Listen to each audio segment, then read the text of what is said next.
Okay, hello everyone. Today is Saturday, June the 10th, and we are continuing our study of healing with the chakras. So, Harriott, would you like to take it away? Thank you very much. Before we get started, let us sit back, sit tall, straighten our spines, taking a deep cleansing breath.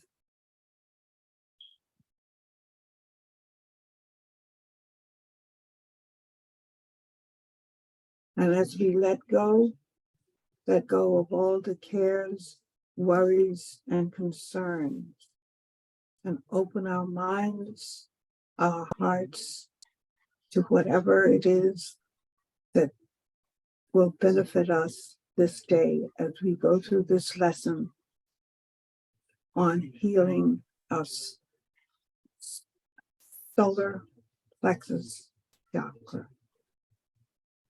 Give us the knowledge, the wisdom, and the understanding that we may absorb whatever lesson it is we are to learn on this day.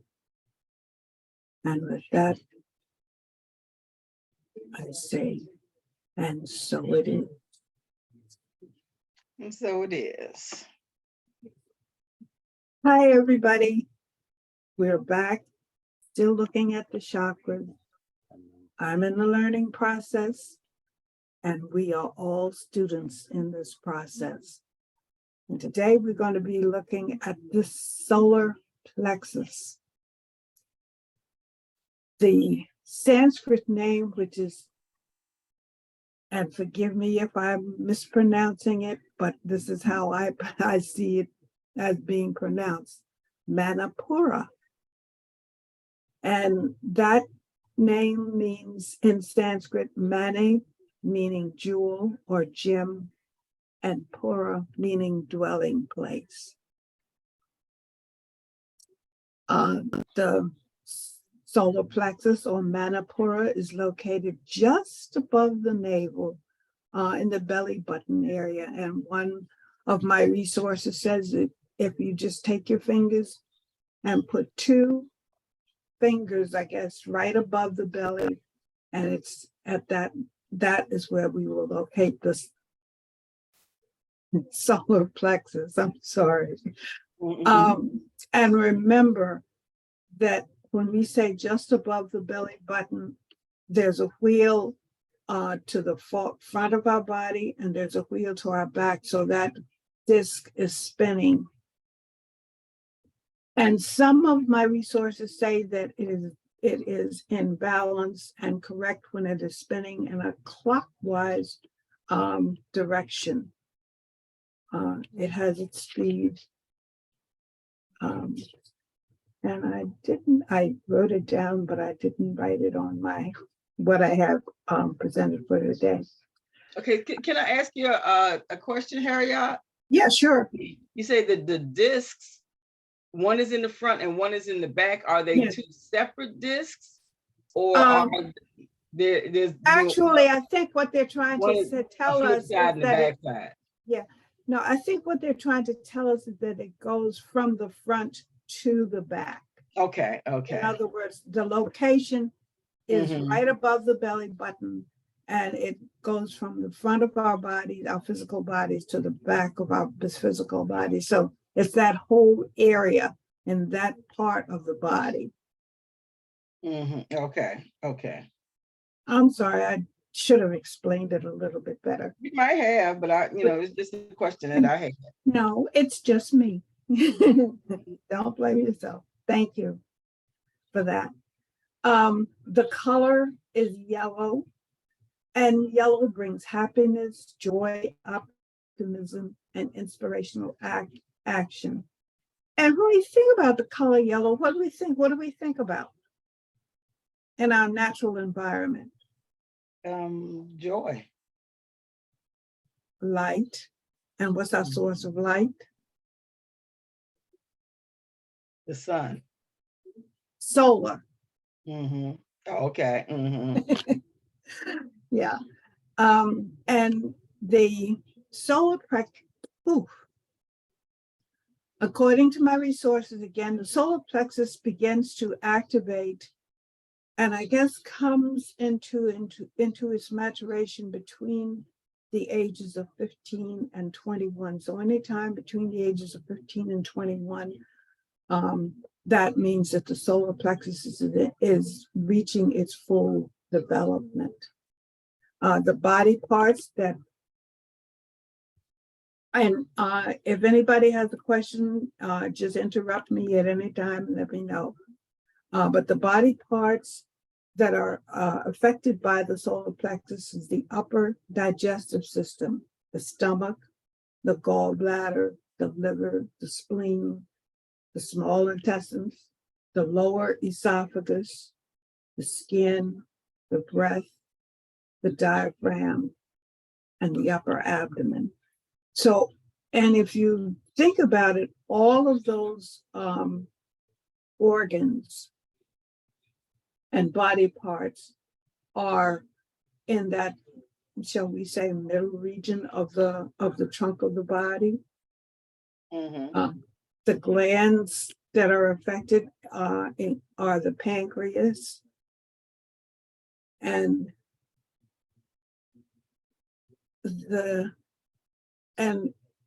it might seem odd, but the senses of the five senses that's affected by the solar plexus are the eyes. And the solar plexus is very often seen as the physical eye. The third eye, which is the sixth one of our chakras, is the spiritual eye. The solar plexus is the physical eye. How often do we say, I got a feeling in my gut? That's the solar plexus. Letting you know that bigger than your belly. Yeah.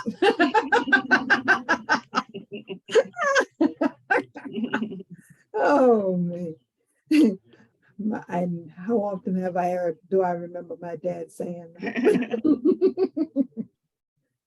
Oh man. The archetype that we associate with the solar plexus is the king and queen. The king being the sustainer, the martyr, the queen being the temptress, the saint. And I find it very interesting because when we look at the tarot card that's a part of the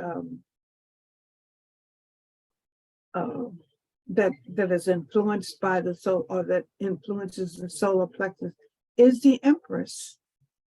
And of course, the Empress and the Emperor are the ruling members of the tarot. And Penelope, do you have anything you want to say about those two? Since you're a tarot expert. Well, when you think of the Empress as having to do with creativity, it has to do with potential, it has to do with birthing new ideas, planning, those, everything that has to do with fertility. And when you think of the, excuse me, when you think of the emperor, you see the emperor as being very decisive, leading, aggressive, not aggressive as in meaning of anger necessarily. It can mean anger, but aggressive in the meaning that it continuously moves forward. It doesn't allow anything to block its path.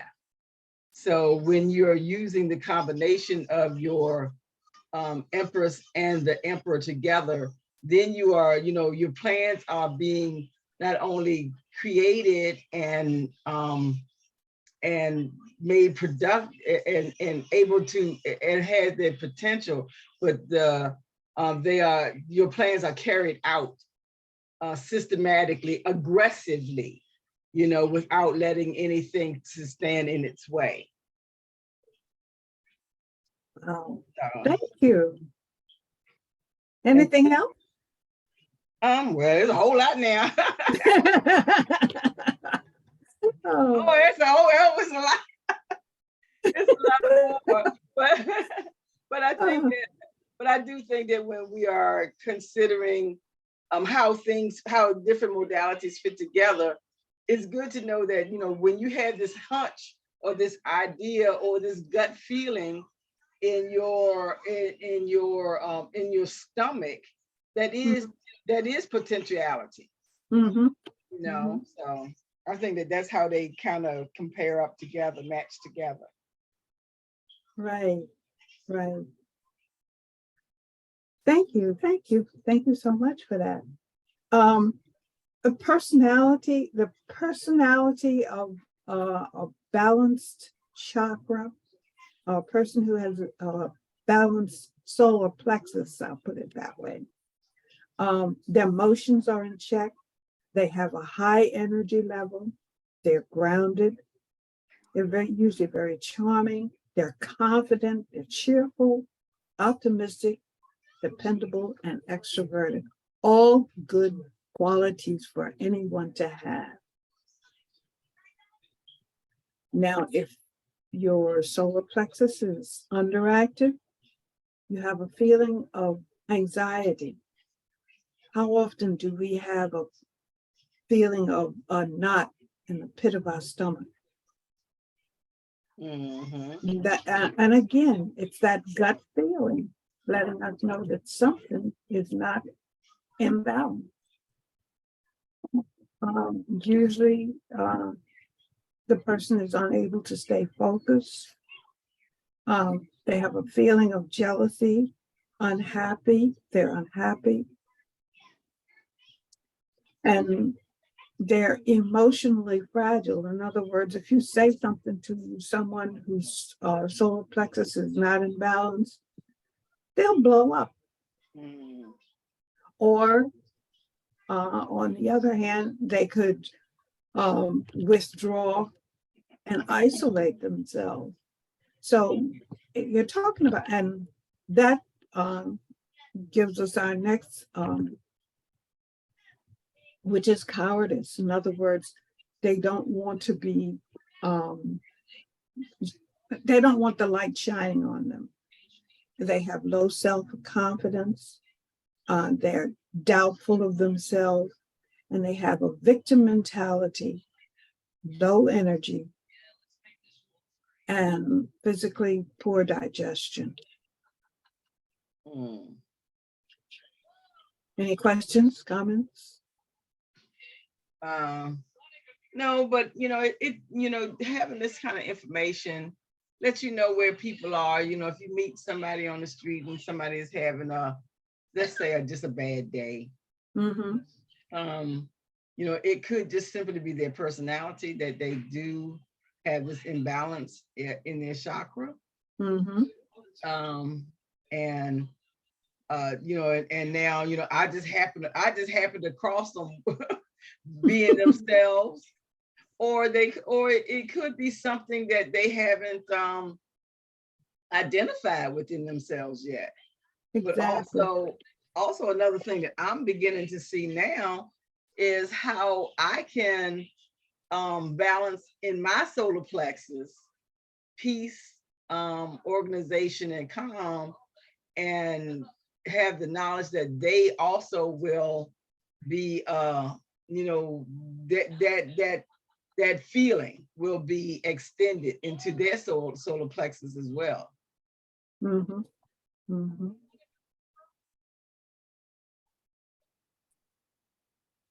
What are your thoughts? Well, I don't recall now. I think it was one of our journaling classes that we had some time ago. And you gave us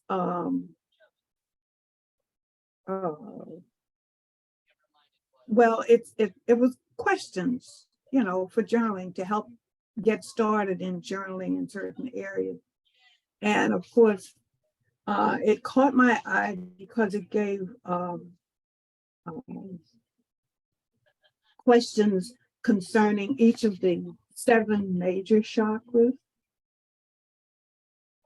And just to review some of those questions for the solar plexus. What does personal power mean to me? And journaling is an exercise, one of the exercises that can actually help heal the chakras that might be out of balance. And of course, if you're aware of what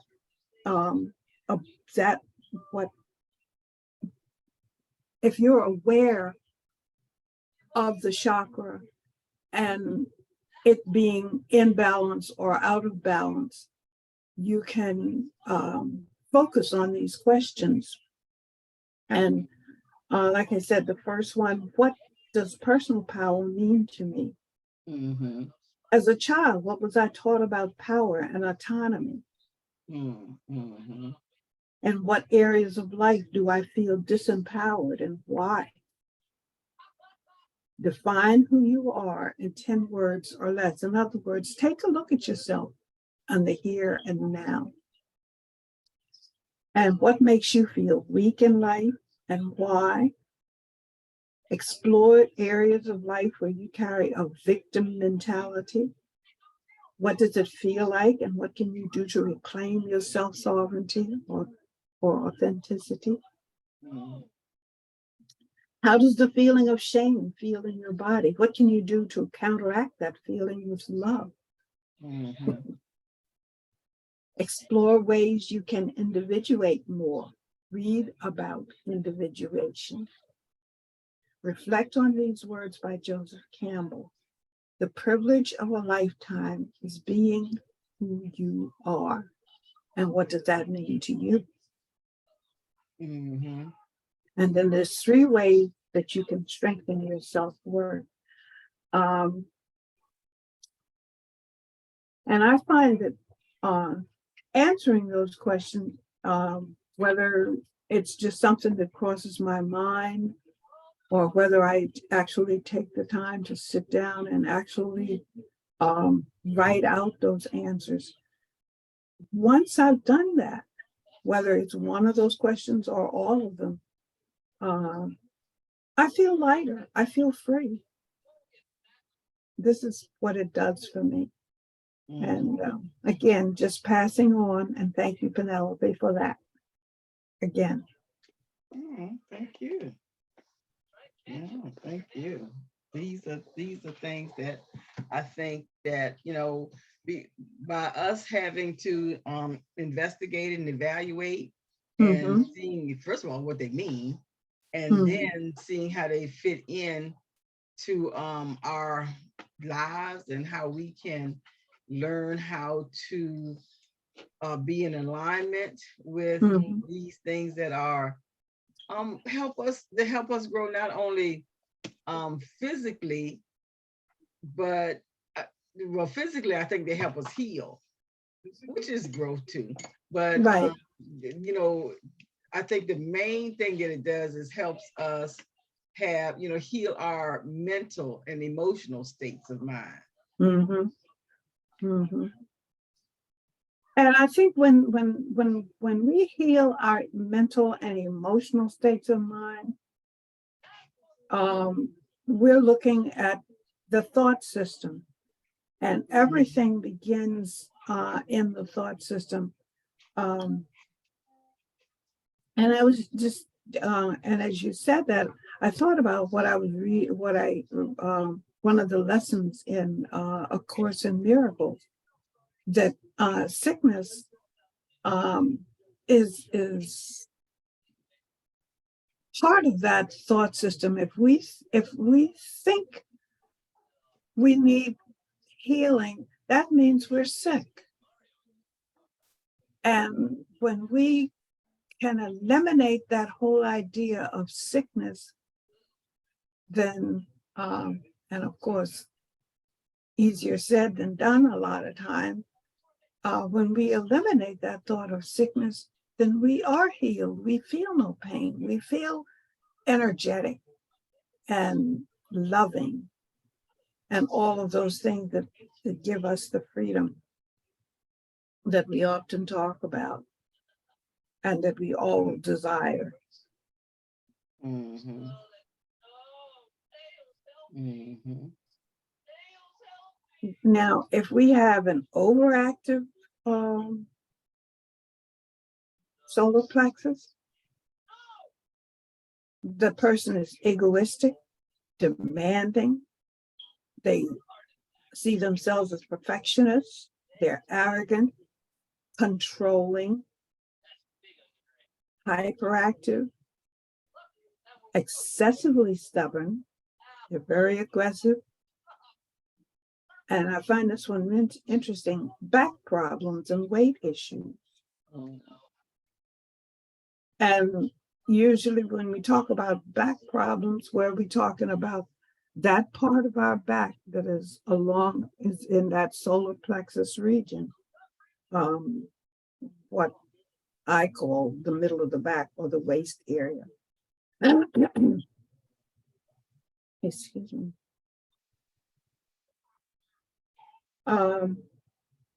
A balanced solar plexus, self-reliant, healthy mental focus, a healthy digestive system, and great mental and physical health. So that means we're healthy from the inside out. Mm-hmm.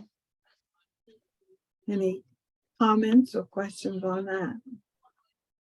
No, not right now. Okay. And here's where I was hoping Andre would be joining us today, but since he's not here, we'll just kind of stumble through this part of it. But the deity, and you'll understand why in a minute. The deities that are associated with the solar plexus, and there are quite a few, depending on who you're looking at. Sekhmet is, I guess, how you pronounce it, is an Egyptian goddess. She's a fierce, loving warrior, sun goddess, and she has the head of a lion and the body of a woman. The next one, Ra, is the Egyptian sun god with the body of a man and the head of a hawk. Head of a hawk? Hawk, yeah, the bird, H-A-W. Okay. Yeah. Surya, Surya, is a Hindu sun god, and it's the source of all life, bringing warmth and light to all the planet. Agoi is the Hindu god of fire, again, the sun, fire, which makes sense. Mm-hmm. Now, this next one baffled me, and I haven't had a chance to delve into it, but I will eventually. Hanuman is a Hindu god, and they call it the monkey god, symbol for strength and energy. And like I said, I didn't get a chance to really delve into, and I didn't think I would need to, not for this presentation, but I do eventually intend to look more into these gods and goddesses to better understand how they influence, what they do, or that chakra that they are associated with.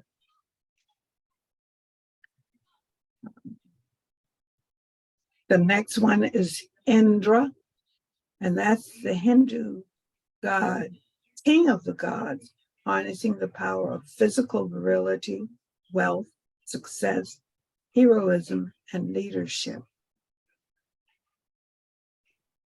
And Bastet, Bastet, is the Egyptian goddess rather. And she's the daughter of Ra, the supreme goddess of pleasure, and depicted with a cat's head. Didn't say what kind. Also the sun god, right? I think. Yeah, Ra is the sun god with the body of a man and the head of a hawk. But they don't say, my initial source just said that she's shown with the head of a cat, but didn't say, what kind of body she has. So I'm if it's a daughter, I'm assuming that it's probably the body of a woman. I've seen a picture of a woman with a cat head. Look very much like, like the Sphinx. Right. Yeah. Opposite, the Sphinx has the cat body, the person head, but it's the pictures that I saw of a woman, she was like reclining with the head of a cat. Oh, okay. Not necessarily sitting, but more reclining. Reclining. Okay. Now that you mention it, I think I've seen that one. Trying to get all this material together, I had wanted to kind of look them up, but I was trying to get as much information together as I could. So I didn't really get a chance to research these gods and goddesses, but I'm going to in over time anyway. The next one is Ishtar, and that's a Mesopotamian goddess of desire. And Rati is the last one, and that's the Hindu goddess of love, lust, and physical desire, physical union of divine masculine and divine feminine. That's interesting. It is interesting. Yeah. It's because most of the gods and goddesses that are from other philosophies that deal with this area of the chakras mostly have to do with desire, love, yearning, I think it was one of them. Yeah. Yeah, so I think that's all pretty interesting. Yeah, it is. It is. Because all of the, it all fits with the stomach. Or that area of the body, yeah. And of course, the planets associated with the solar plexus, the sun naturally, and it represents the sense of self. For some reason, I'm losing my voice. And the other, the sun represents the sense of self, the I am. And then when we look at, I'm sorry, could you repeat that? Could you repeat that? The sun represents the sense of self, your I am.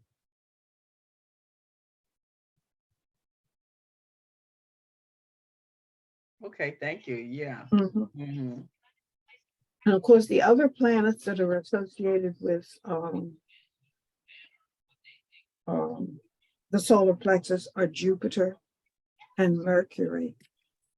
And I was just looking at my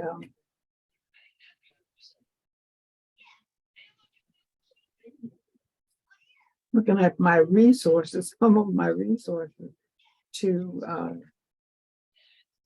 and for some reason or other, I can't find them.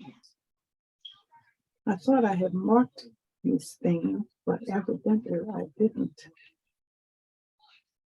Oh, here it is. I did mark it.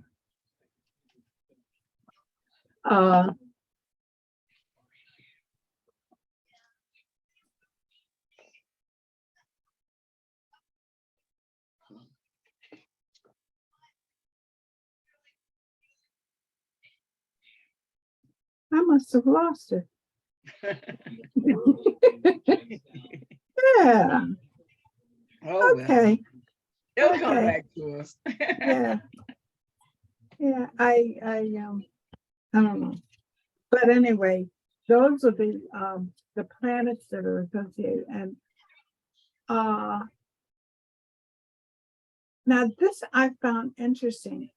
It says that with the solar plexus, one of the exercises is an abundance ritual that must be started within 3 days of a new moon, and that can be either 3 days before or 3 days after. So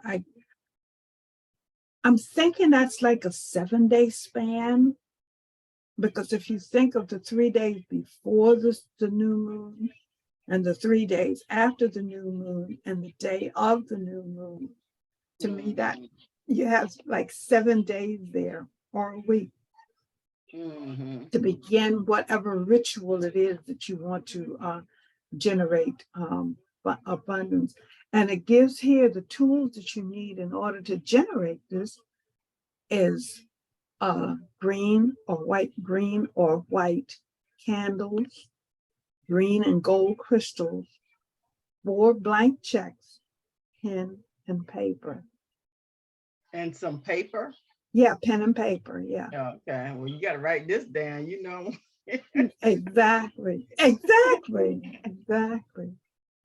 I just found that very interesting, and that's why because and like I said, What else do you do with it? Huh? What else do you do with them? What do you do with them? It didn't go into any detail as to what you do with it, but I kind of think it's one of those situations where you make it up. You just led by, you know, the creator, the source, the spirit. To of course you're going to light the candles, and with the crystals, everything that I've seen as far as crystals is concerned, you just keep them with you, keep them on you. But I from what write down your thoughts. Okay. Write down your thoughts or whatever crosses your mind. And that's where those questions that I mentioned a little bit earlier can come in to play. Is how I see it anyway. The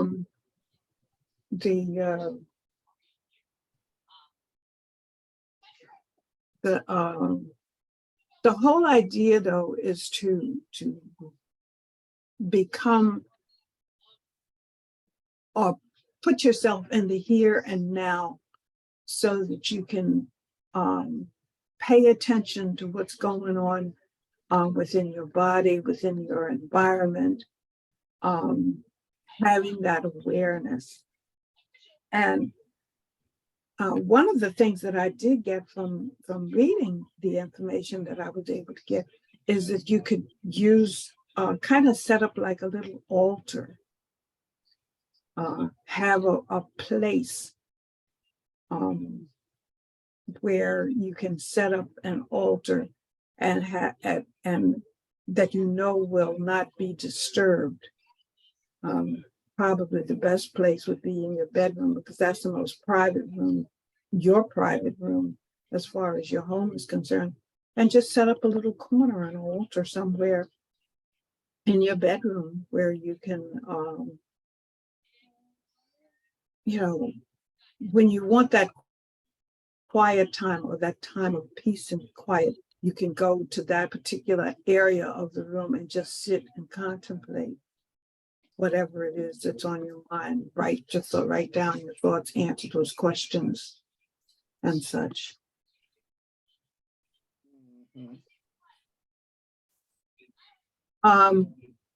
Any comments, questions? No, but I think that I do want to, you know, look at the moon, the moon phases. I think, well, we're already at like a half moon. I think I saw a half moon last night. Oh, I okay. do want to pay attention to the moon, to the phase moon, so that, because you say it's 3 days before and 3 days 2 after days after, yeah. the new moon. And I should have, which I didn't, I should have Yeah. written down, because I have an almanac that tells me, you know, when the phases of the moon are at their peak. Yeah, well, we can look that up on the internet. There, you know, that tells us that. And but you still have the recipe, correct? So I'm gonna have to give you a call so you can give me the recipe. You You mean said the green and white candles, 4 checks, a piece of paper. What kind of crystals? um it says green and gold crystal. Oh, green and gold crystals. Mm-hmm. And green and white candles. Yeah. Okay. And that kind of brings in the gemstones, and you can probably pick and choose from these. Mm-hmm. Carnelian, goldstone, imperial topaz. Now, carnelian is kind of gold in color, if I remember correctly, between red and gold. Yeah, I was gonna say red, more reddish than gold. Yeah. Mm-hmm.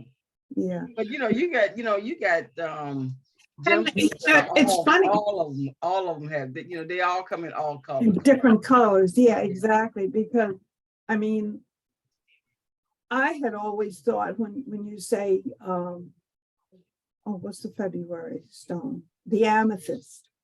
Mm-hmm. And I had always, whenever I thought of amethyst, I thought of, like a purple, violet color. But they're green.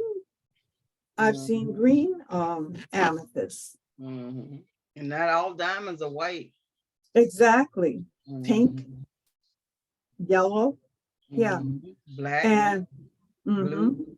Exactly. Well, diamonds are carbon and gold is carbon, so they both come from the same chemical source, or yeah. And the other stones: orange calcite, peach moonstone. Now this one I'm not familiar with. Shiva lingam. I don't know. Sunstone, and tangerine quartz. So they're all within that. So you need 4 of each? No, those are the gem. No, Four blank. In the recipe. Well, I'm sorry. I'm sorry. Right. I'm still in the recipe phase. Do you need okay. 4 of each of the items?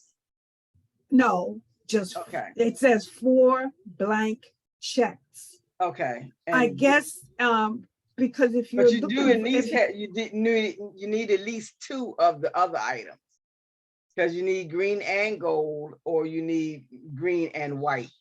Yeah. Well, with the candles, it says either green or white. Oh, green or white. Okay. Right. Or if you can find a striped candle that's green and white, that'd probably be better. And is it green or gold, or green and gold? Green and gold. Green and gold. Yeah. And where the 4 comes in is you need 4 blank checks. 4 blank checks. Now, it didn't go into any great detail as to what these 4 blank checks, but I will, I'm going to be exploring that a little bit more. Because like I said, I'm in the learning process myself. And right now I'm exploring the basics so that I will know what to come back and dive deeper what philosophy this comes from? Basically, I think it's mostly Hindu, because that's where we get this system of chakras from, is the Hindu. And if you'll notice, the gods, when we talked about the gods and goddesses, the majority of them were Hindu. There were two Egyptian, and one Mesopotamian. All the rest were Hindu. And altogether, I located 1, 2, 3, 4, 5, 6, 7, 8, 9. Yeah. So 6 were Hindu. Oh, So I'm going to say most of them were Hindu. okay. Because when you just to add in the checks, that seems, very, Santeria or voodoo. That's what that sounds like to me. Because they're usually the ones who add in things like paper. Whereas, Oh, other cultures that that I have studied anyway, I'm not there at all, but other cultures that I have studied have more natural recipes as opposed to are using things of nature as opposed to man-made things. Well, it's just Cinderella. I mean, like Santeria and Voodoo, they incorporate different philosophies together. So that's why you would add in a check. You would add in, right. You add in your 4 checks because it's between that spirit world and this world that you're in now. Say the American government, because that's where you're getting your checks from. You know what I'm saying? Yeah. As opposed to like Hindu, where I would see it would be more or less that straddling the less of that straddling philosophy. But it's very interesting. It's very interesting. Yeah, to know where it comes from. Right. But I'm gonna try it. I'm gonna test that right on. I just upset some stuff. I just dropped all my stuff all over the place. Oh no.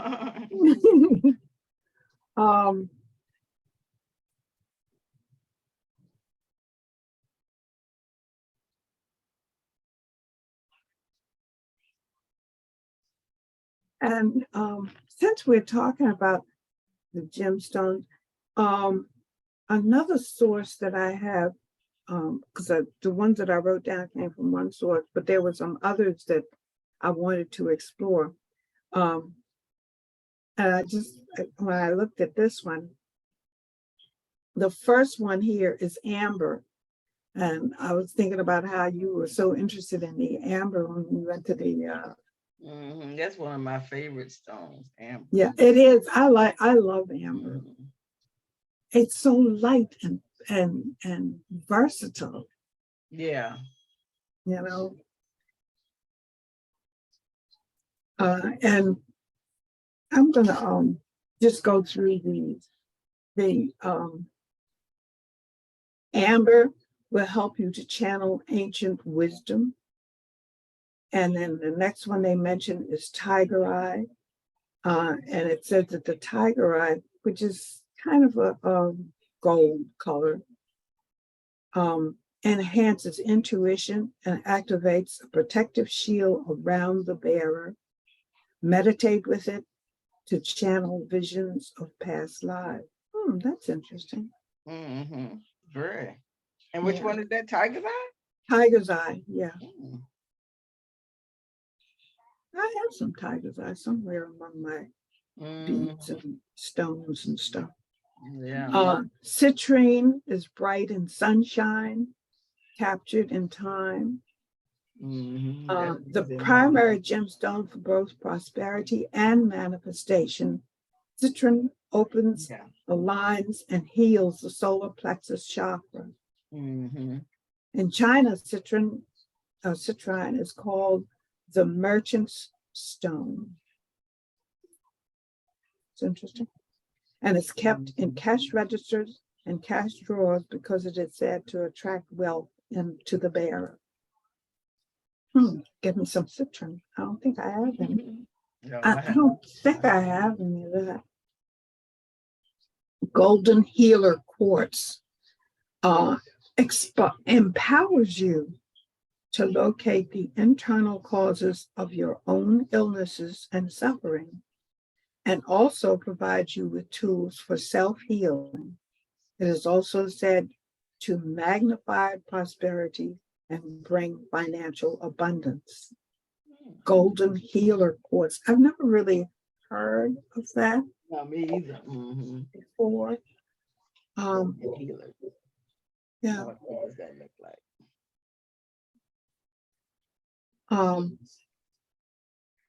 Orpiment is a mineral of instantaneous manifestation. What? ORPIMENT, orpiment. ORP PI. PI. MENT. I haven't heard of that one either. Neither have I.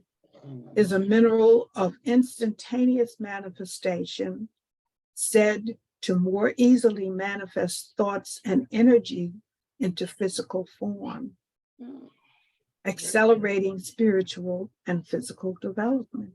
Wow, I have to check that one out. See where I can find one or some. Pyrite is the gemstone of confidence and inner strength, while golden calcite helps you integrate external wisdom. Outside of the United States, pyrite is a well-known talisman of wealth. Gem grade crystals command top dollar from many collectors. And you're talking about gold calcite there. Yellow adventuring. Now, yellow adventuring is the gemstone of fearless adventure and brings empowerment via lived experience. If someone has slighted you carrying a piece, or if someone has cited you, no. If someone has slighted you, carrying a piece of yellow adventuring can help heal your relationship. Oh, wow. Yellow floor. Huh? I said, that's interesting. It is. Yeah. Yellow fluorite is an alternate for citron, another gemstone of manifestation and wealth. It can also help business owners attract new clients and customers. Yellow jade stimulates the digestive system, helps burn calories, and reduces appetite. Place a piece of yellow jade above the belly button to help ease stomach pain, improve digestion, and increase metabolism. And this is from studies from years ago. One of the things that I learned, and I don't remember now what course it was, but one of the things that I learned is that metabolism begins to decrease sometime, I think, in the 20s. And that is why by the time we reach our 30s and from late 30s and early 40s, we find it more difficult to lose weight that we have gained that we want to get rid of. And I think a lot of times that's why diets don't really work, is because we're too busy trying to lose weight instead of developing a healthy lifestyle and eating healthier. In other words, develop a routine that will maintain our health as opposed to one that will help us. And of course, doing it that way, we lose weight faster.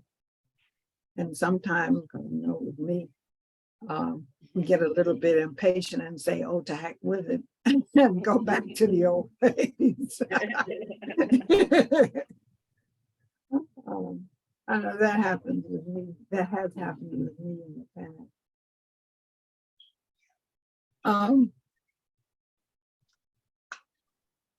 The room. Here. No, the room that is associated. I'm trying to see where, because some of the stuff I put it together kind of in outline, and I didn't write down the page. Oh, here we go. The rooms associated with the solar plexus are yours, URUZ,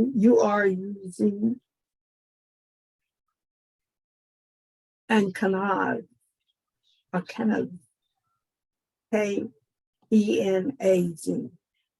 Those are the two rooms. The rooms of personal success, power, and deep understanding. The mantra of the chakra, the mantra of the chakra card is I create. Oh, I'm looking at the wrong one. I'm sorry. I was looking at the chakra. Huh? Yeah, I was looking at the wrong one. The wrong chakra? Yeah. Oh, wow. No, when I was talking about the rooms. Okay. I have written down ooze and kanaz. But they don't go with with the solar plexus. No. Okay. Well, like I said, I I only have a very cursory knowledge of the rooms. Yeah, so do I. Yeah, so do I. Yeah, we can still look into that. Yeah. We still have time to see to get that corrected and organized, so that even just by saying the words, I still can't picture what the room is. No, neither Yeah. can I. Neither can I. But that's something that I have kind of started to explore a little bit more. Yeah. And of course, we've already talked about the tarot cards. Now I have in my outline, I have the Empress, and one of the books that I've been using for research on this is the tarot card that I wrote down is the Empress. The book that I'm looking at means lists the Emperor, and this is what it has to say about the tarot card. The major arcana of the tarot, the Emperor, is the creator and maintainer of sacred structures, both energy related and within society. In this way, he controls the many ways in which leadership is exercised socially, personally, energetically, and spiritually. While some find the emperor an imposing figure of control and authority, you might expand your vision of him to include power and possibility. He is a powerful teacher of masculine forms of manifestation and empowerment, a direct line to your own powerful lineage. Imagine if you were able to access all of your power right now, including power you feel you have lost in relationships and life circumstances. What it would mean to reclaim your deepest sense of power and control. What can you learn from the Emperor's fearless approach to power and leadership, which is basically what you said a little bit earlier. I just find that very interesting.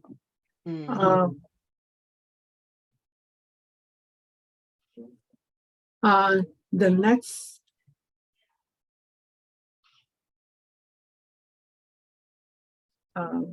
item on the agenda are the essential oils and herbs to help strengthen and balance the solar plexus. Okay. Those include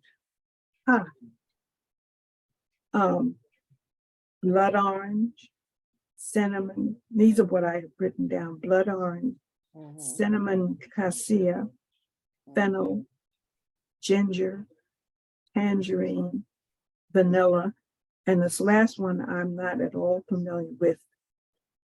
Lang Lang, I guess it's pronounced, it's spelled YLANG. So Yeah, Lang Lang. Lang Lang. Are you familiar with that? Yes. That's a very beautiful scent. And all of those above were foods. You can use. I mean, you can use those as in your diet. Exactly. Well, one of the things that I learned a long time ago when I was really into herbs and things is that herbs were used by Aborigines or Native peoples for healing. But over time, I guess, was it Mary Poppins? A spoonful of sugar helps the medicine go down. So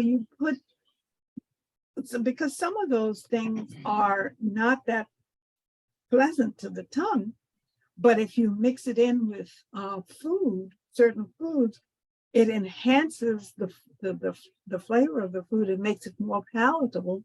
It makes the food more palatable or tastier. And it also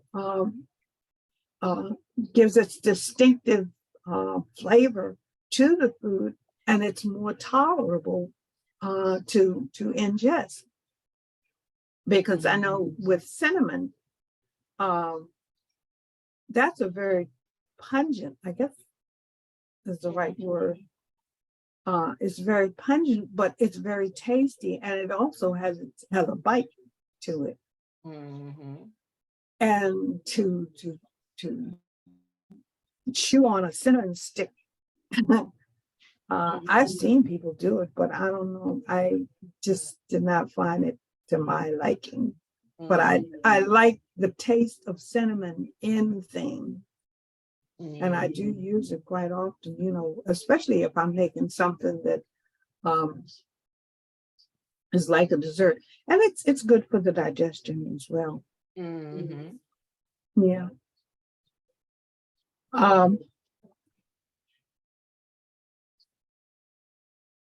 Now, the book that I have, did I finish all of cinnamon, fennel, ginger, tangerine, and of course we use vanilla all the time. I sometimes put it in a smoothie when I'm making them. And of course, most of the time when we're making any kind of dessert, vanilla is kind of like the a balance. Yeah. For the flavor. Yeah. Yeah. But according to Athena Caracas, in her book, The Ultimate Guide to Chakras, she lists Lily of the Valley, the flower of remembrance and sweet reflection, helping you channel the wisdom of your ancestors who have healed and moved into the light. I didn't realize, and I guess there is an oil that you get an oil from the Lily of the Valley. Lemon is the fruit of awakening and presence and helps calm the central nervous system while energizing your power center. So that's why people put lemon in their water.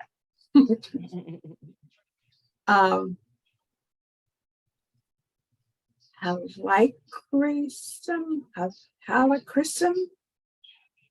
Okay, I'll spell it. Yeah. HELICHRYSUM. And I should have, and I didn't bring my book on hidden herbs, which I have found to be a great source to really looking up these herbs, and I didn't bring that with me. I don't know this one either. Yeah, but I'm sure it's in there. is an anti-aging ingredient used in high-end skincare lines. Oh, but it's also an anti-inflammatory, reducing swelling and easing irritation. But I'm sure it's in that book.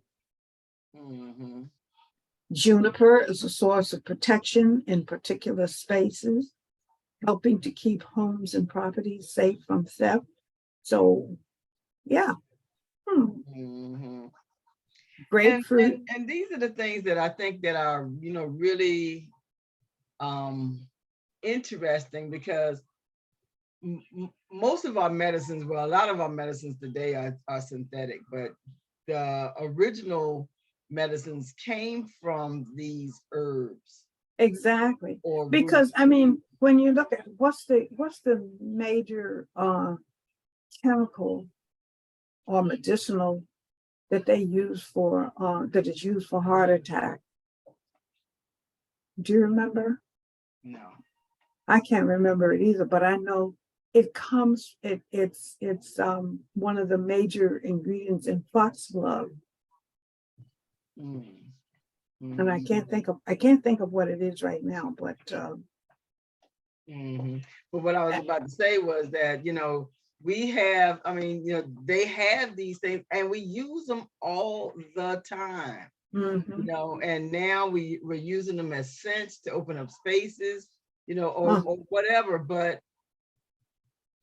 our, religion, especially that part of Christianity in America, has taught us that these things are evil. To use them openly, like, you put cinnamon down to attract money, right. Or these things like that. But we have cinnamon that, that they sell us as potpourri to freshen our homes. We use them all the time, but not necessarily for spiritual purposes. But when we realize that, when we include our consciousness to say that, yes, I'm also adding this as a spiritual purpose, then I think that that's when we open ourselves up to, the real fullness of everything. Because just because you're using an herb or a crystal or any of those things does not mean that you are, leaving godliness out. But God is in the energy of God, the force of God. The force is in all of these things. Yeah. And Native Americans and Africans, they saw this, they understood this, they knew this. But the Europeans said that Africans and Native Americans are savages. They don't know what they're talking about. But the Europeans knew it too, because they were using it in their own home countries.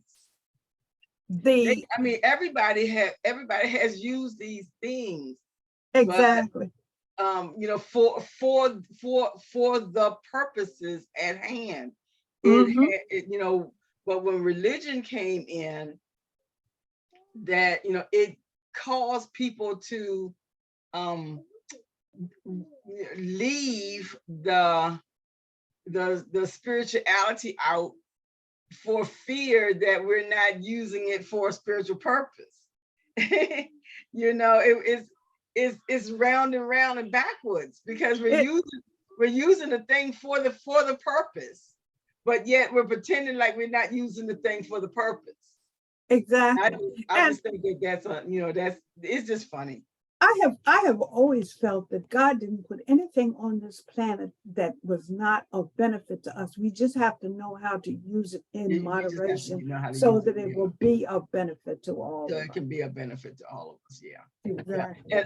And all of it has to do with wholeness. It's not separation. And I think that that's probably what happened. somebody saw somebody that was actually using these things, these items, and bringing things into manifestation, and they could not. Right.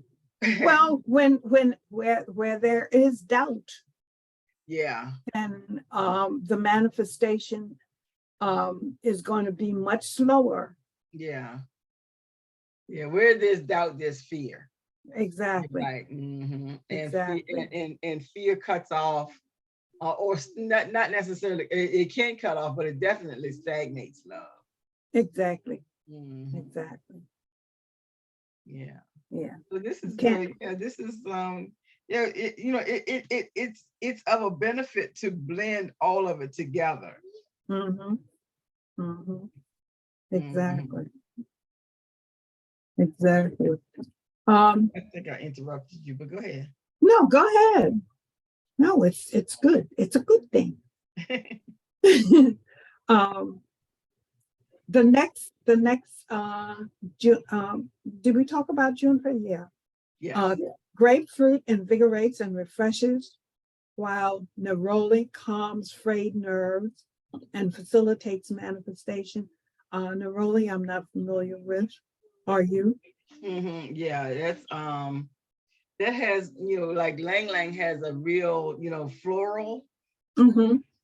where neroli, it also has floral, but it has more intense than light. Oh, Like okay. Lang Lang is light, and neroli is, and I think neroli comes from, I want to say, somewhere in the east, like not Egypt, but like the Middle East. Oh, okay. That part of the Where world. Lang Lang comes from, the wherever that east is, the east. Right.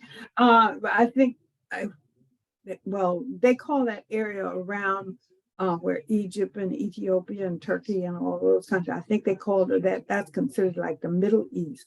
Mm-hmm. And China, Japan, places like that, that's called the Far East. So, Mm-hmm. and Lang Lang,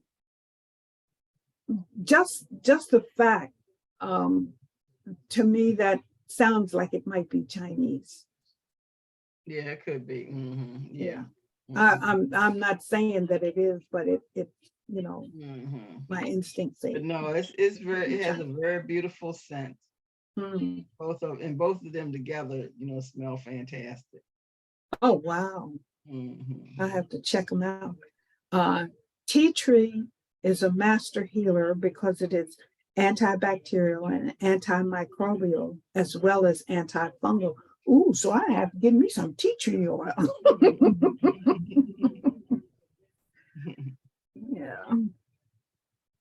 I have problem with fungus, especially because I try to not to wear shoes and socks.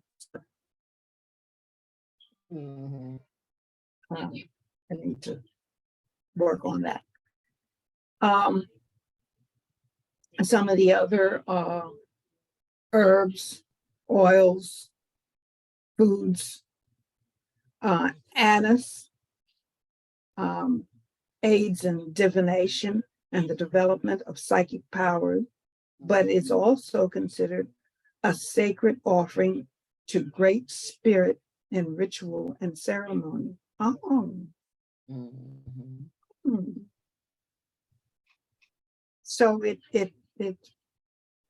what I'm seeing here is anise is probably a part of whatever we burn for incense. Well, well, I like Anissa. It has that licorice flavor. It has that licorice. Yeah, and that's why. I put it in And my I love licorice. Yeah, I put that in my. You can make it. You put it in your tea or in soups or stews. Mm-hmm. I I do anyway. But because I like that flavor. That flavor, yeah, yeah. So do I. Oh, celery is protective and healing. Cinnamon brings prosperity to the bearer. Now, when I see this, and I have come to learn that it is also an herb, excuse me, marshmallow. And whenever I see this, the first thing I think about are them little white puffy balls. Yeah, but I have since learned that, once I begin to study herbs and things, I realize that it is an herb. Well, And you can hence, find marshmallow right here on the side of the road, like with the rest of the kind of like with the wildflowers. I always thought that now but anyway, that's a whole nother story. I don't want to get on. I don't want to get into how come we don't see as many wildflowers, but that's well, it's because of the cutting down everything. big herbicides that are being sprayed to Herbicides, get rid of the and quote unquote weeds. Right. And they're not really weeds. Right. They might be a nuisance in certain areas, but why do we want to get rid of all of them? I can understand if you're growing a garden or a crop in a field, you don't want other things coming and choking it out, taking away the nutrients that whatever that crop is, especially if it's a cash crop, to disturb it. But why do we want to disturb those that are growing along the side of the road? Yeah, because people use them for food. And exactly. For food and medicinal purposes. And medicinal purposes. And of course, if they're using it for medicinal purposes, what's that doing? That's deeking into the pockets of the big pharma. So, but anyway, go ahead. Marshmallow enhances clairvoyance, which is the ability to clearly see the future. Mint is for luck and wealth. Wow.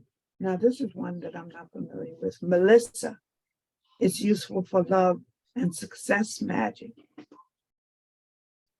Turmeric is the world's most powerful antioxidant, the exact color of the solar plexus chakra. That's right. It is bright yellow. And anything you put it in turns bright yellow, no matter what. It's overpowering.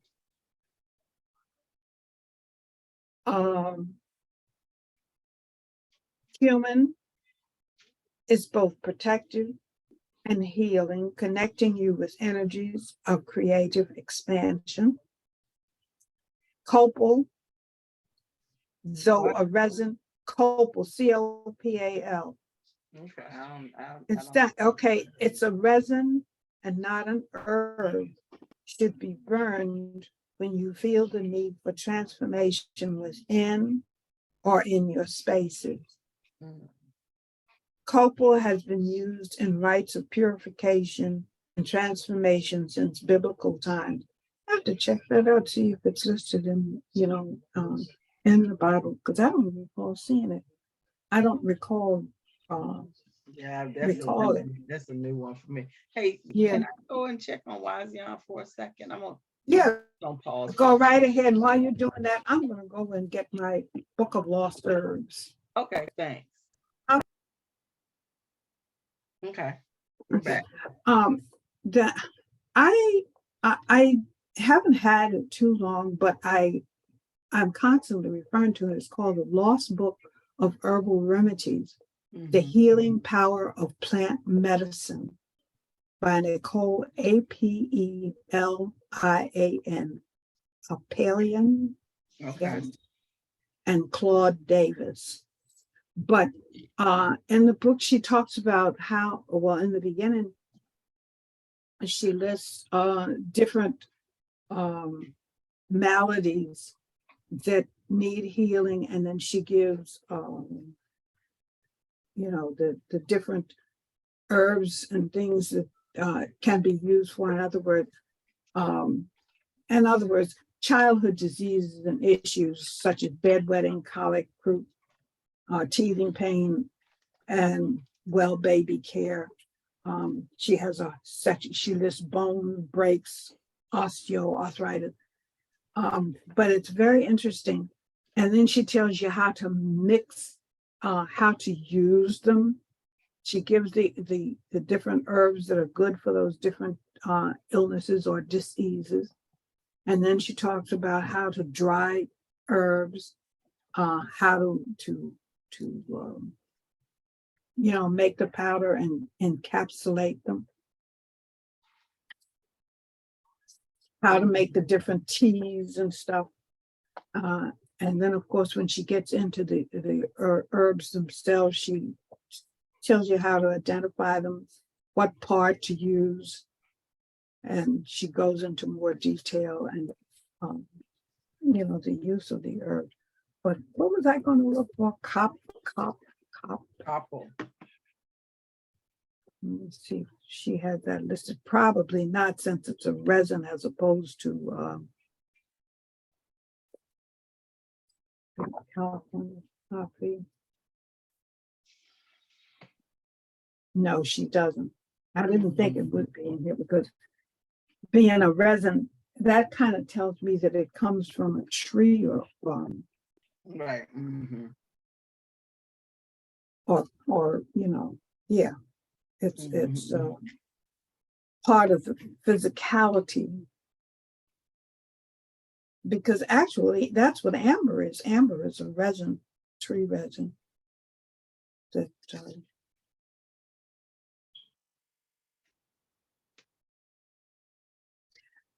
and I think that's the end of that's all of the herbs and oils and spices.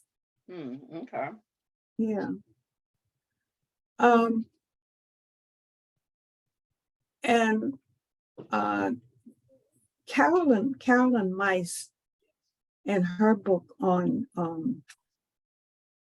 spiritual healing, she at the end of the section on the solar plexus, she has listed some questions that I think we can consider in trying to help, because that was my whole purpose in beginning into studying the chakras and understanding the chakras, is to know how to heal this body.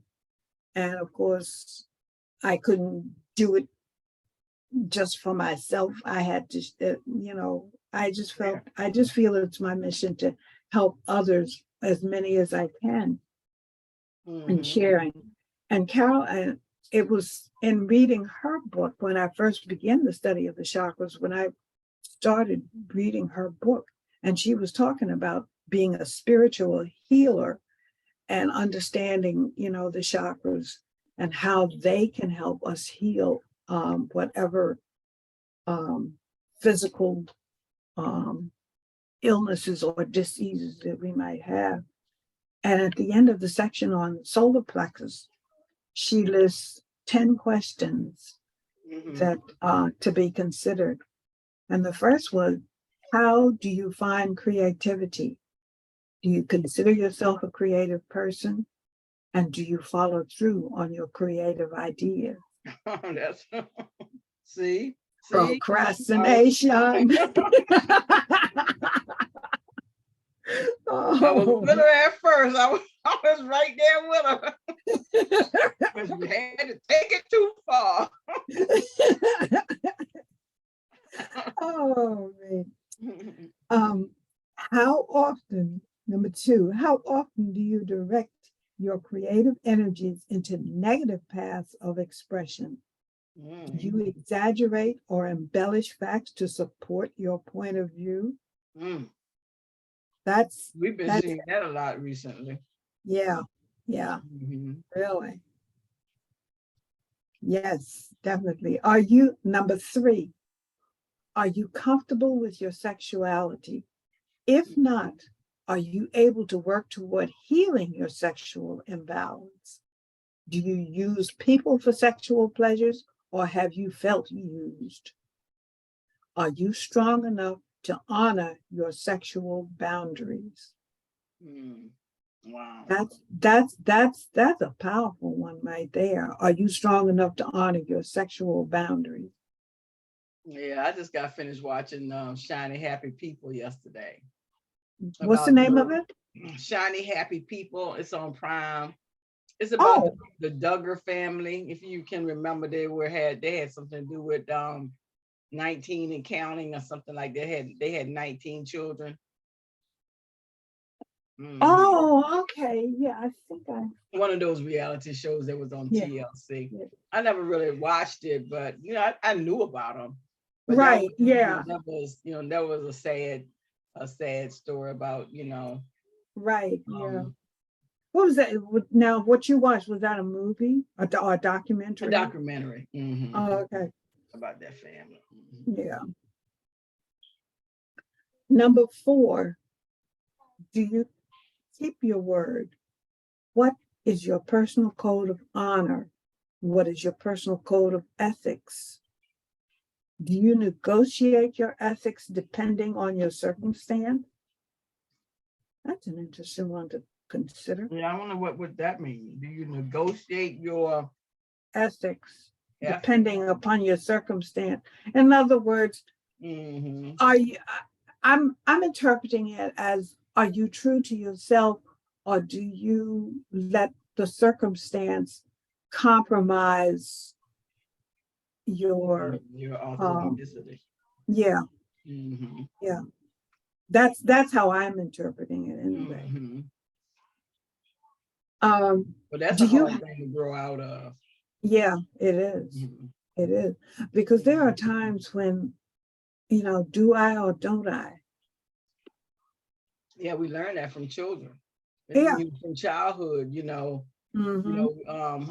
how to negotiate.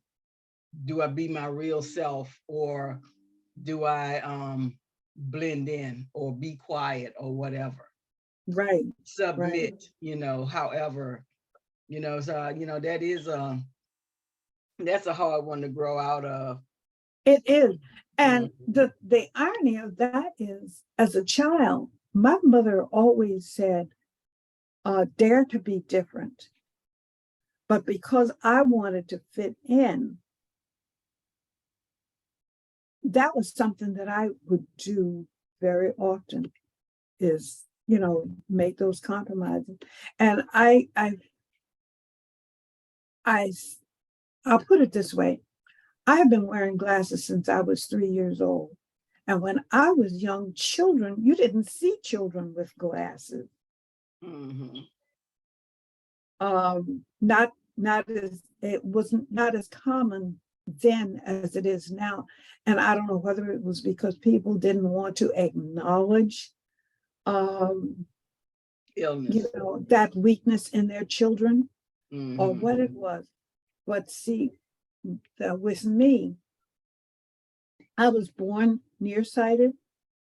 And when I got to the point where I was able to look at things, it was my father that noticed that every time I would pick something up, that I would hold it very close to my eyes so that I could see it clearly.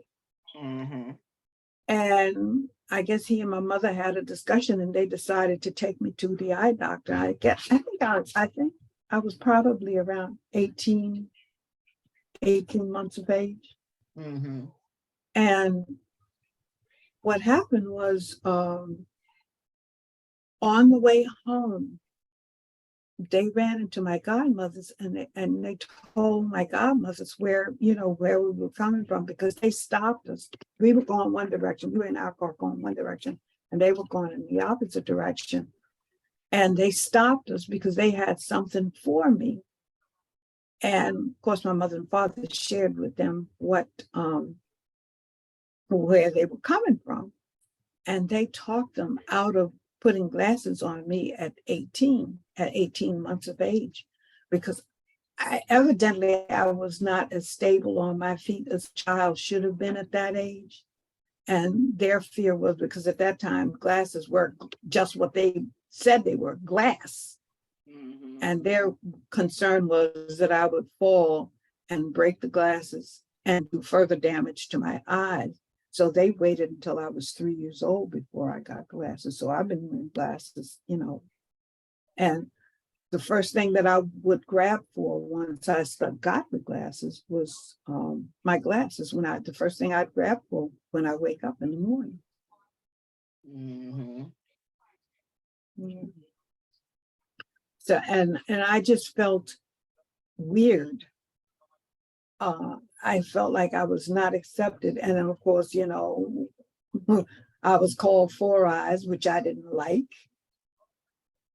and it was just the desire, even though my mother encouraged me to be who I was because I wanted to fit in, I didn't, really always do, what I was directed to do by my mother. So, Mm-hmm. Yeah. So there's all, that's why we're saying, that is a hard one to break out of. yeah, it is. Because it actually affects everybody. Yeah. Yeah. Every human on earth has something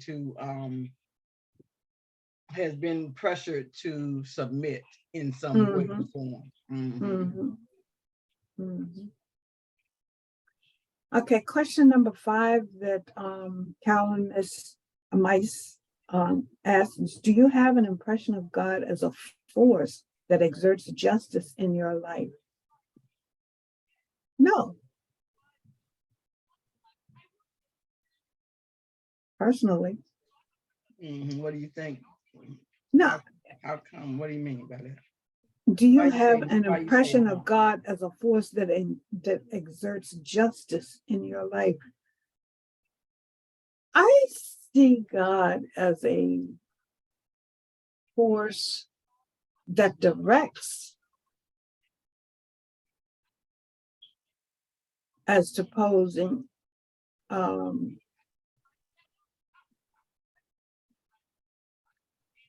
exerting justice. I think that's where, I kind of, that's why I say no is what I'm trying to say, really. Well, what does exert mean? Huh? What does exert mean? Can you look up exert? Hold on. Oh,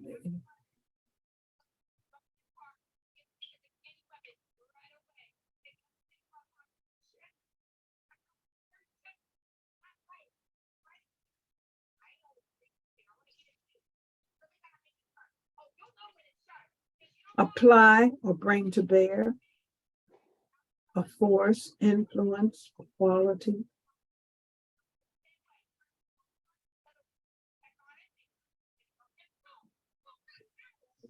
Exert, a force. And I guess that one, what was the question again? A force that exerts justice. In your life. Yeah. Because I see it in mine. I see it for me. Okay. The reason, and I think because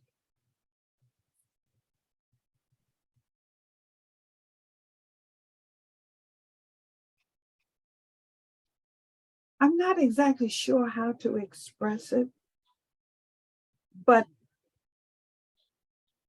he is a force. And I think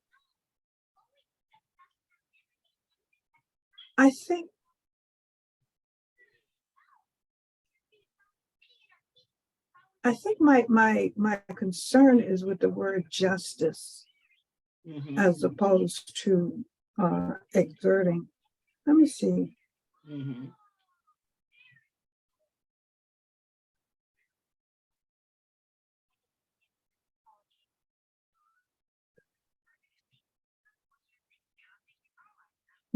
Justice? Yeah.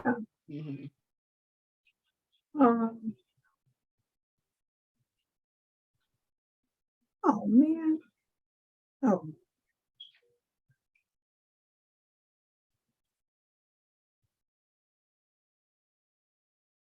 Oh, this stupid thing. I'm not getting.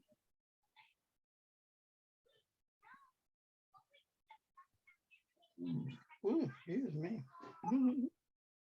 For some reason or other, they changed things. Hmm?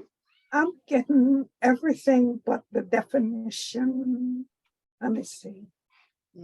Sometimes you just got to go to dictionary.com or something like that. Yeah. Mm-hmm. Yeah. I'll just go to my faithful Merriam-Webster. Mm-hmm.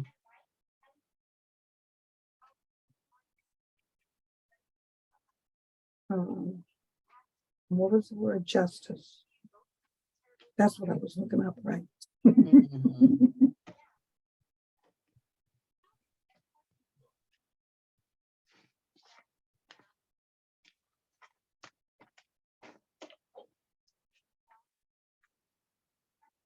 The maintenance or administration of what is just, especially by the impartial adjustment of conflicting claims. Judge, a judge of an appellate, the administration of law, the quality of being just, impartial, or fair.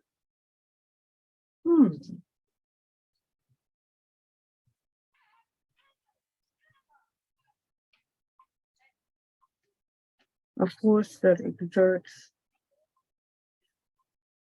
Okay, now that I have looked up both of those words, I guess I'll have to change my initial gut feeling.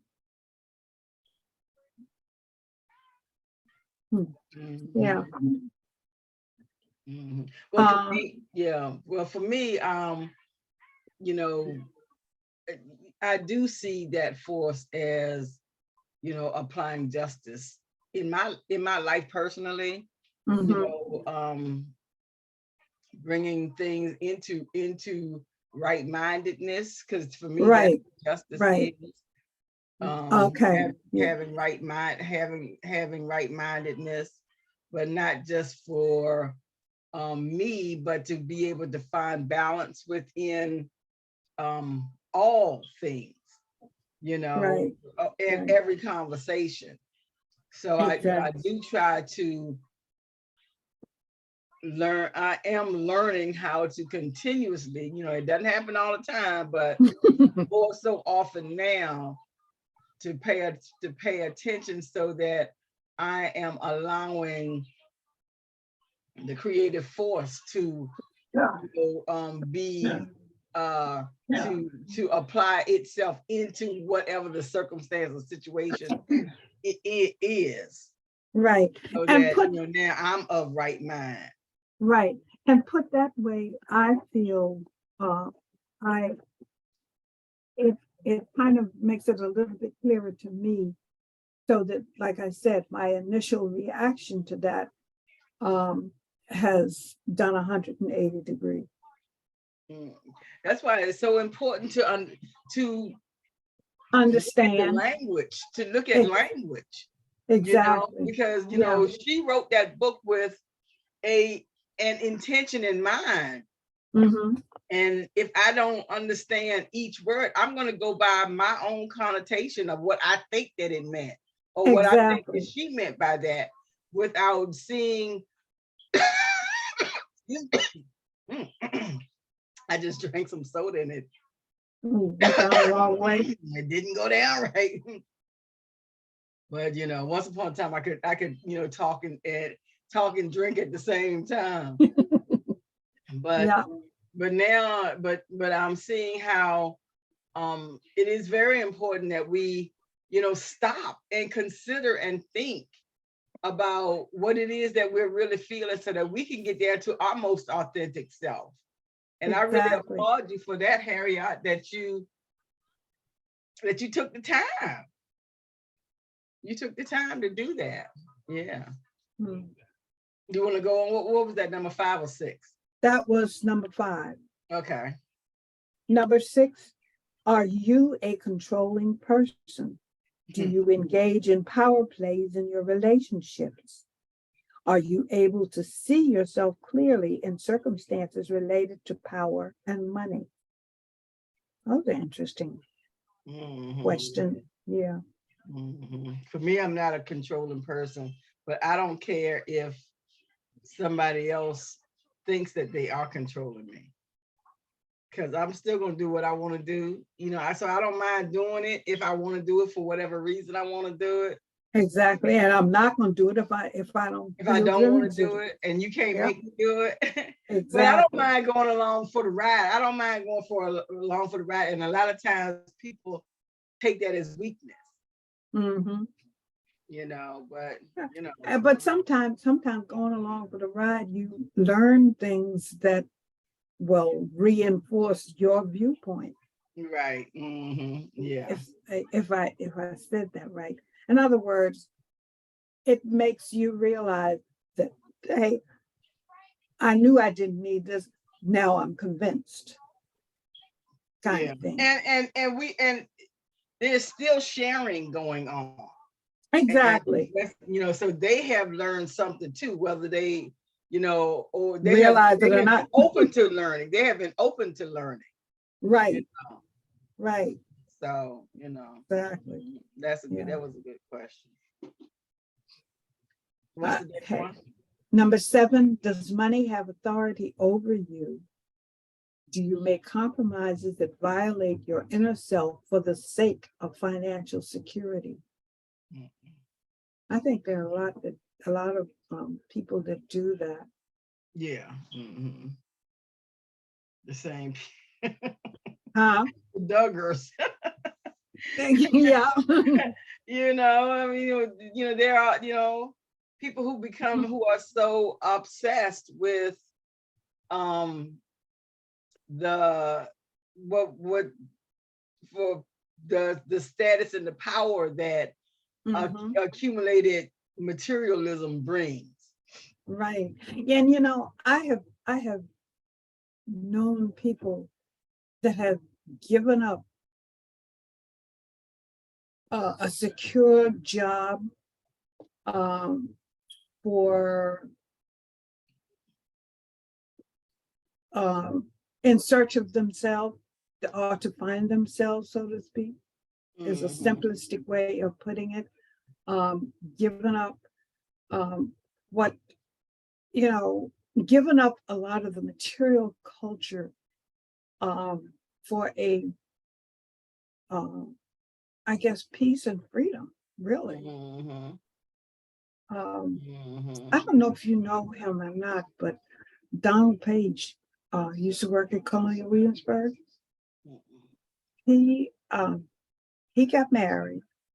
Yeah, I really don't. Let's not talk about Donald Page. Oh, okay. Really, yeah. Yeah, I shouldn't have mentioned the name. I should. No, it's okay. It's okay. But just that's the length of the story. We still got 3 more questions to go, right? Yeah. Yeah.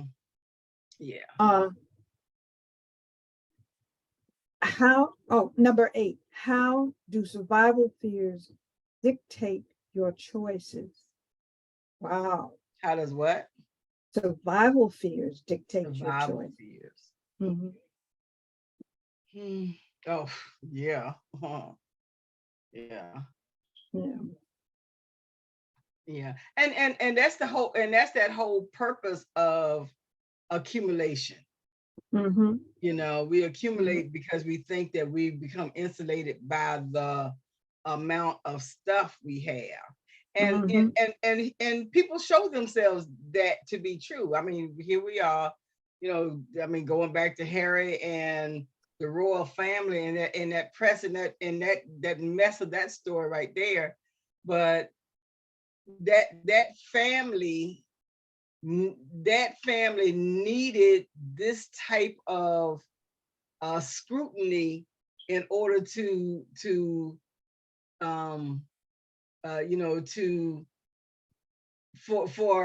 for wholeness to enter in.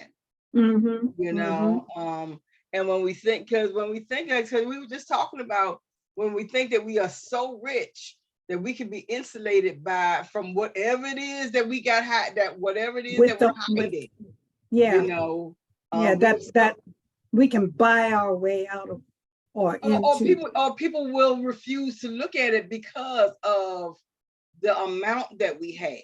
Mm-hmm. You know, that in itself insulates us into a false thinking that we're you know, that's where that privilege comes in. Mm-hmm. You know, that, but you know, harm is harm. It So is. if you know there's some aspect of harm within your circle, within your life, it's acceptable that people on the outside see that, yes, you are filled up with harm. The same way, just like everybody else, you're not better, you're not different. You know, you don't, you know, all the more that you have, you know, it's not shocking to see that, yeah, you are like this. So, and I think that that's one of the things that we believe about money, is that, and the accumulation of it. And what was this question that we're talking about now? Because it went along with the question about the money. Which one was this one? How do survival fears dictate your Right. choices? Right. Yeah. So when we're in this sense of survival fear, and you know, we just happen to be mentioning rich people right now, but when the reach of the rich people is so bad, because it will cause the poor person to have to relate to their instinct of survival. You know, I might, you know, you don't know what I might do to keep my lights on, to keep my children fed. I might bust you in the head. I might sell my body to you, although I know if I spread this, it's going to be a problem, you know. Exactly. And you know, what I think about is that single mother who might have a job or father that's not yeah. Adequate to take care of her children. And she does things, she will do something, whether it's legal or illegal. I worked with a young woman. She and her husband had separated, and she was not making what she felt was enough money to maintain the lifestyle that her children had become accustomed to. So what she started doing was she started dancing, being one of those dancers in the cage and a nightclub somewhere. And people started talking about, I said, look, she's trying to take care of her children. And I mean, it's legal. It ain't nothing that she's going to get arrested for and be taken away and then leave those children to the elements of authority. Right. So, I mean, it's nothing wrong with what she's doing. Maybe you don't approve of it. Right. But it's legal, and she's taking care of her children. She's not out here selling her body for sex. And if she was doing that, whose business? It would still. You know, I mean, the difference between her dancing, and her being prostituting or whoring, is it's illegal. That's the only difference. You know, the laws don't allow it. That's all. Right. So they say, because they definitely allow it. As a matter of fact, that's but anyway, when you think of something that is so big that it causes devastation and fear to the thing that feeds it, you know, that's what accumulation of wealth does to individuals or corporations or anything that has a lot of wealth. It doesn't care on what it feeds on, and it's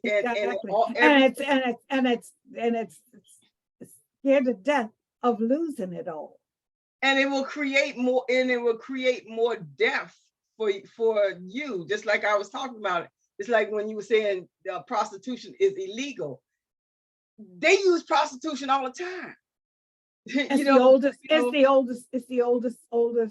But they use prostitution all the time. Exactly. whether they are a part of it or whether they finance it Oh, or whether they know that they're being financed back by it, mhm, so if it uses, if it causes harm, which it generally does, but mhm, we have chosen to and I'm not even gonna say chosen because I think we are infected by their fear that causes us fear.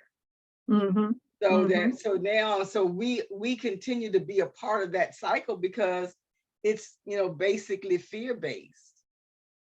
Well, Right, that was an interesting question. right. Okay, go on to the next one because it's 3:53. Oh my goodness. Number 9, are you strong enough to master your fears concerning finances and physical survival, or do they control you and your attitudes? Read that one again. Are you strong enough to master your fears concerning finances and physical survival, or do they control you and your attitudes? Mhm. Well, I think that was kind of like the last question. Yeah. Mhm. And the last question, what goal do you have for yourself that you have yet to pursue? What stands in the way of your acting upon those goals? Me. Me. Oh my goodness gracious. Don't be so mean. You ain't gotta be all in my business, spreading my business, telling everybody about my business. Oh, Oh, but that was really oh, interesting. So yeah. yeah, that was those were really good questions. And we might have to do those questions like that on one of our journal. Journaling, Yeah. journaling Yeah. Yeah. session. Journal. Yeah. Yeah, because those were very good questions, actually. They really were. Yeah. So well, anyway, it's 3:55. Well, we did, take a little break, go check on kids, get books and that kind of thing like that. So Right. we are pretty much still right on time. On time. Yeah. Yeah, we haven't run over. Yeah. So but this was a really good class. And one of the things that I do like is that we are taking time to find out how this incorporates with all of our other modalities. Mm-hmm. The only thing that sometimes kind of, and I know it's me, but I don't want to put always Christianity in such a bad light. And I wonder if I am sometimes. I don't intend to, because I think that it's not Christianity that, kind of that I might seem vocal about, but I think it's the traditional form of the religion that base itself around the teachings of Christ. And you, like me, we both were brought up as Christians, Mm-hmm. and a lot of and we're just questioning some of the things that we were taught, that Mm-hmm. time and experience and life has taught us. Hey, let's take another look at this, because that Yeah. doesn't sound right. Mm-hmm. Mm-hmm. So we're not, I don't think we're it's what we know and what we have experienced. Now, if somebody comes in that's Islamic or Hindu or Buddhist, they might have the same kind of questions Concerns. and Mm-hmm. concerns Yeah. that we do, Right. as far as their own faith and religion is concerned. That's So, true. Mm-hmm. Mm-hmm. Yeah. but Because it's usually not. we only can go by what we know and what we have been taught over the Yeah. years. Because Yeah. usually for me, it's more. it's more the religion itself Yeah. as opposed to the teachings. I mean, sometimes I just wonder, how did this word, this thing that Jesus showed, turn into who they think Jesus is today? Jesus would be, right in the line, arm in arm in Black Lives Matter. He, Hmm. he Hmm. wouldn't be so, because he was an outlaw, he was a rebel. And how are people not seeing that side of who he is? They're only looking at, foo and fluff. They're not seeing Right. the And rebellious nature of how exact he and upset and society at that time. and that's what I'm seeing, not only in my Bible study, but also that's kind of coming out in this book that we're doing. Was it the Book of Longing? Mm-hmm.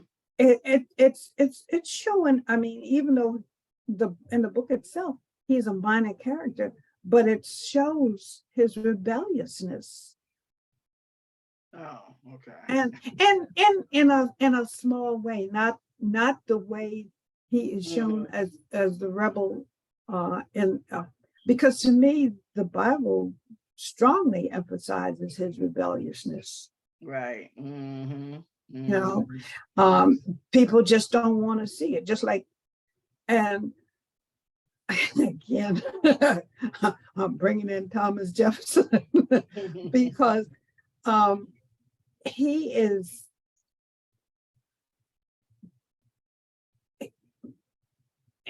our society sees those two individuals as, they put them on pedestals, I guess is basically how there's the best way to phrase it. Put them on pedestals and they can't be touched. They're perfect, but Mm-hmm. they're not. Mm-hmm. You know, um, well, I take that back because I do see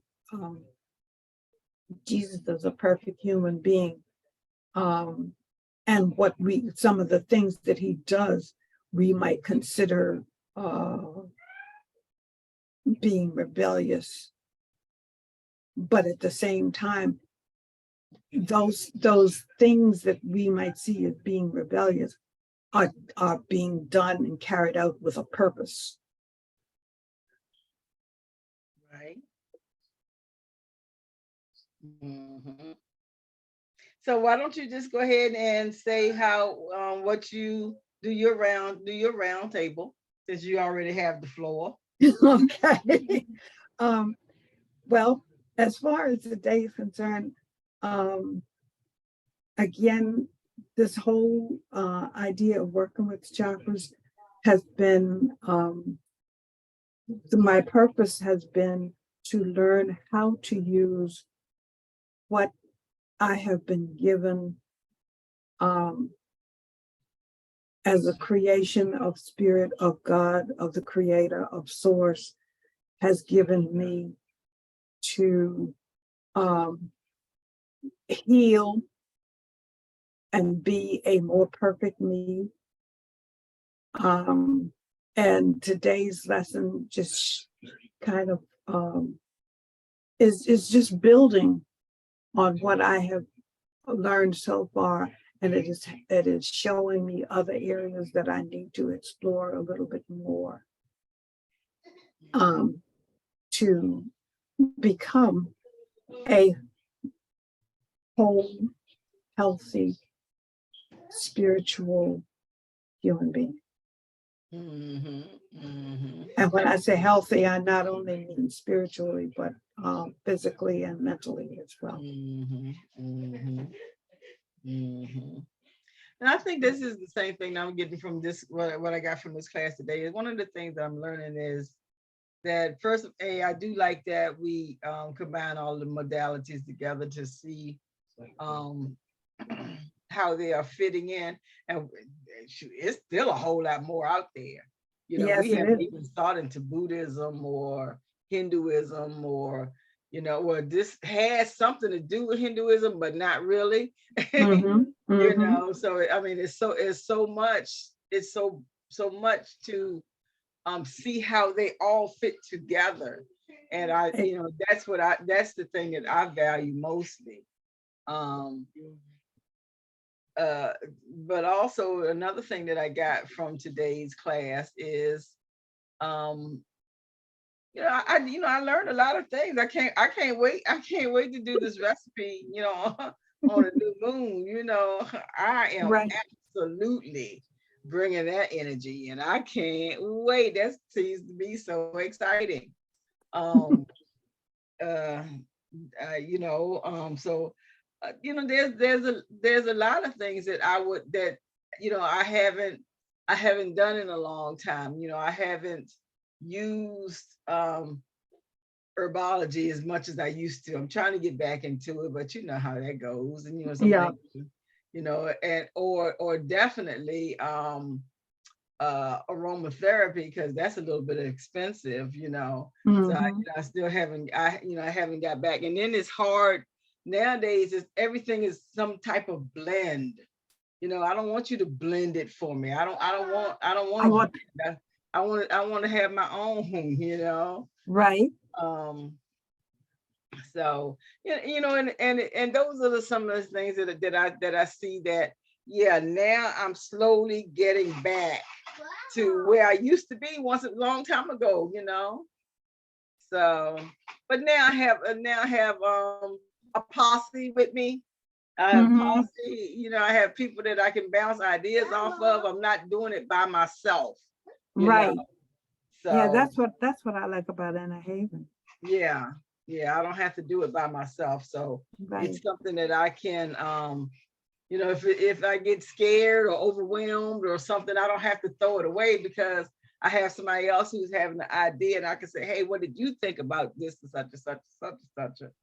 And Mhm. they'll say, you know, I thought that's a such and such and such, you know. So Right. we're always able to, you know, have open communication about, you know, where we are. Mhm. Oh Mhm. yeah, that's beautiful. And so that's pretty much it for today's session.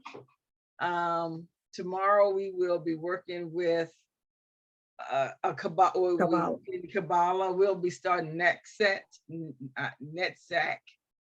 I know. Okay. I hope that I'm pronouncing it properly. We'll be beginning that, and so we're going to be looking at that Sephiro, that's Sephira, and probably one or two of the pathways. Okay. Um, then let's see, And then when you say the pathways, that's the part where you're talking about the Hebrew alphabet. alphabet. Yeah. Yes. Hmm. Okay. Yeah. Because you know it's 22, so it's, you know, Yeah. it's 22 paths to each of the 10 Sephira. So that's Mhm. where, you know, 32 comes from. And Yeah. you know, just when you think about just when you're looking at the creation story, you know, you have your 10 things that are said, and your 32 and your 22 that says it was good, you know. Mhm. So, you know, Mhm. so you can see how Kabbalah fits into everything, you know. Mhm. It Mhm. fits into everything. So It's uh, called the tree of life. yes. Mm-hmm. Mm-hmm. Mhm. Mm-hmm. So yeah, so we'll be doing that on Sunday. And let's see, of course Wednesdays we have a Course in Miracles from 5 to 5:30. From 5, why do I keep saying 5 to 5:30? Mhm. I say that every time. From 5 to 6:30. No, from 5 to 5:30, we have just really Scratch the surface. scratched the surface. We're still on the maybe the second sentence. Right. um, and so that's on Wednesdays from 5 to 6:30. On Thursdays, AM, we have Forest with I Am. And we're gonna have to help figure out how we can be of assistance to help him get a phone. or is it just do we just need prayer? Do we send them a couple of dollars? What is the thing that we have to do? Because he consistently is always trying to participate, but he Right. has a difficult But time. he See, comes in and out. right. So we'll have to put that into prayer. We'll ask him what can we do? How can we help? So let's think on that, because that's another thing I think It's something that I've been thinking of for a while. What something that Interhaven could do, because I if we are a community, mhm, we have to be a community, and help each other. and help one another, especially where Yeah. we see help needs. Help is needed. Exactly. So Exactly. let's Yeah. find that out. And so that's on Wednesday morning from 11 to 11:30. We have the session of I Am before us. And at 7 to 8:30 p.m., we have a session with Reverend Sakina. Right. And that's the Book of Longing. Right. Then the following next Saturday, I don't have my calendar handy, so I don't know what date that's going to be. Right. Next Sunday will be the 17th. Okay, that's dumb. Just add 7, right? Right. So I do believe that is Andre is working with the Book of Enoch. The Book of Enoch. And then on the 24th, on the 24th, we will be having our tarot conference. So I'm really excited about that. We're going to have on the list, we're going to have Reverend Sakina is going to talk about Reiki and how to channel energy. Then we also have Edith, the Gnostics, that are coming in, and they're gonna give us examples of the runes and the divination, and I guess the exercise of it. So that's one of the things that they'll be doing. Joy Tremel, the hip hop hierophant, is coming in, and she's going to be giving us another class on how, on tarot, because she has her, she actually has her own tarot business.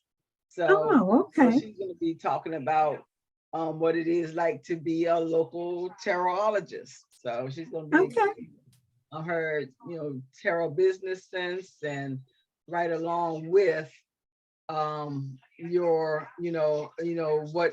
what tarot does. So I think we have a good lineup of activities that's going to be happening, and hopefully we can have 2 reading rooms, maybe, one with reading of the runes, and one with the reading of tarot. So looking forward to it. I think it's going to be fun. Yeah, it sounds like it. Yeah. Looking forward to that. Yeah, and of course, like everything else, everybody can always bring, everything is always potluck. So we can always bring our own favorite munchies. Right. Yeah. Well, then that's it for today. Any other thoughts or comments or questions? Just don't forget to subscribe, like, and comment on our YouTube channel. Google Interhaven, look for the green circle with the white letter I in the middle. Okay, cool beans. Thank you so much. Let's just sit back for a moment, and as we close out, let's just maybe we can have one whole minute of silence. Okay. Do a silent meditation for 1 whole minute and focus on our solar plexus. And you said the direction that balance chakra goes is clockwise, correct? Yes. So within that minute, let's envision our solar plexus chakra rotating clockwise, putting everything back into balance as it needs to And be. don't forget it's yellow. Yes, thank you. It's a yellow disc. Yes, thank you, thank you. It's really important. Do you want to do the clock? Hold on. Let me.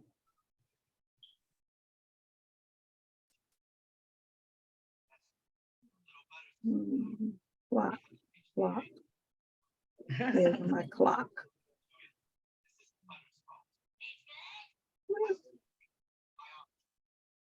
Can't find my clock.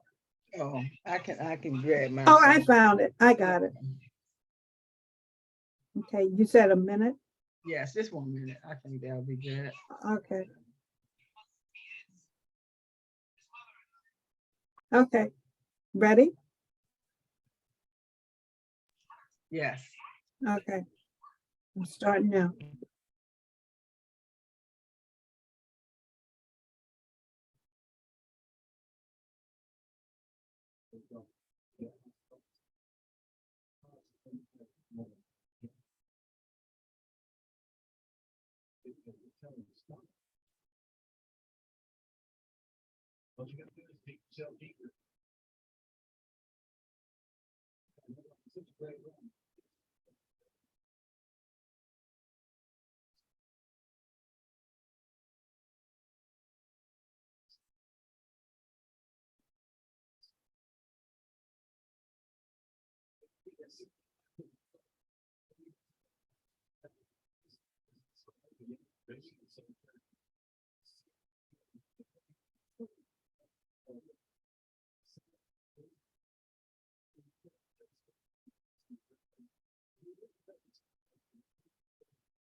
Okay.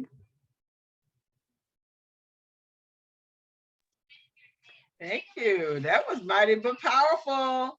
Sure. Yes, it was. Yeah, like a power nap.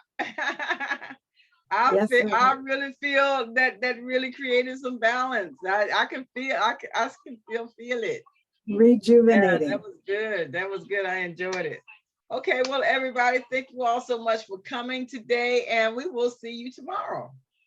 Yep. All right, 2 love o'clock. you. Bye. Love you. Bye. Bye all.